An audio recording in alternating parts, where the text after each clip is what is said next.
ഗാർഹിക പീഡനം നിയമാനുസൃതമാക്കാനുള്ള നീക്കവുമായി താലിബാൻ. ഭാര്യയെയും മക്കളെയും ശാരീരികമായി ശിക്ഷിക്കാനുള്ള അധികാരം പുരുഷനെ നിയമപരമായി അനുവദിക്കാനാണ് സംഘടനയുടെ നീക്കം. എല്ലുകൾ ഒടിയുകയോ തുറന്ന മുറിപ്പാടുകൾ ഉണ്ടാകുകയോ ഇല്ലാത്ത പക്ഷം പീഡന പരാതി നിലനിൽക്കില്ല. ഇതിനായി പുതിയ ക്രിമിനൽ നിയമം താലിബാൻ അവതരിപ്പിച്ചു. താലിബാൻ ഭരണകൂടത്തിന്റെ പരമോന്നത നേതാവ് ഹിബത്തുള്ള അഖുൻസദ ഒപ്പിട്ട പുതിയ നിയമപ്രകാരം കുറ്റവാളി സ്വതന്ത്രനോ അതോ അടിമയാണോ എന്നതിനെ ആശ്രയിച്ച് വ്യത്യസ്ത തലത്തിലുള്ള ശിക്ഷകൾ അനുവദിക്കുന്ന ഒരുതരം ജാതി വ്യവസ്ഥ സൃഷ്ടിക്കുന്നു.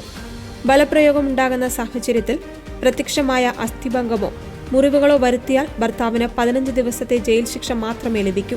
കൂടാതെ കോടതിയിൽ ഇക്കാര്യം തെളിയിക്കാൻ സ്ത്രീക്ക് സാധിച്ചാൽ മാത്രമേ പുരുഷൻ ശിക്ഷിക്കപ്പെടുകയുള്ളൂ. ശരീരം പൂർണ്ണമായി മറച്ചു വേണം കോടതിയിൽ മുറിവ് പ്രദർശിപ്പിക്കണമെന്നാണ് വ്യവസ്ഥ. പരാതിക്കാരിയുടെ ഭർത്താവോ പുരുഷനായ ഒരു സംരക്ഷകനോ പരാതിക്കാരിയോടൊപ്പം കോടതിയിൽ ഉണ്ടാകണം. മറുവശത്ത് ഭർത്താവിന്റെ അനുമതിയില്ലാതെ ബന്ധുക്കളെ സന്ദർശിക്കുന്ന സ്ത്രീക്ക് 3 മാസം വരെ ജയിൽ ശിക്ഷ ലഭിക്കാം. നിയമത്തിന്റെ 9ാം അനുച്ഛേദം അഫ്ഗാൻ സമൂഹത്തെ 4 വിഭാഗങ്ങളായി തിരിച്ചിരിക്കുന്നു. മതപണ്ഡിതന്മാർ, ഉന്നതർ, ഇടത്തരം വർഗം, താഴ്ന്ന വർഗം. ഒരേ കുറ്റത്തിനുള്ള ശിക്ഷ കുറ്റത്തിന്റെ സ്വഭാവമോ ഗൗരവമോ അനുസരിച്ചല്ല, മറിച്ച് പ്രതിയുടെ സാമൂഹിക നില അനുസരിച്ചാണ് തീരുമാനിക്കുന്നത്. ഒരു ഇസ്ലാമിക മതപണ്ഡിതൻ കുറ്റം ചെയ്താൽ ഉപദേശം മാത്രമായിരിക്കും ശിക്ഷ.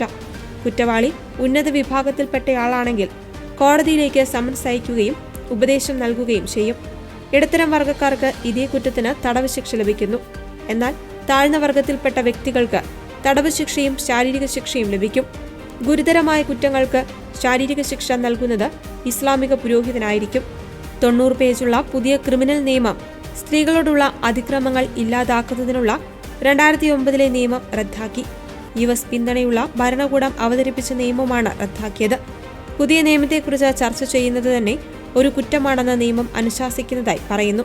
പുതിയ ക്രിമിനൽ നിയമം നടപ്പിലാക്കുന്നത് ഉടനടി നിർത്തലാക്കണമെന്ന് ഐക്യരാഷ്ട്രസഭയോടും മറ്റ് അന്താരാഷ്ട്ര സംഘടനകളോടും ആവശ്യപ്പെട്ട് മനുഷ്യാവകാശ സംഘടനകൾ രംഗത്തെത്തിയിട്ടുണ്ട്.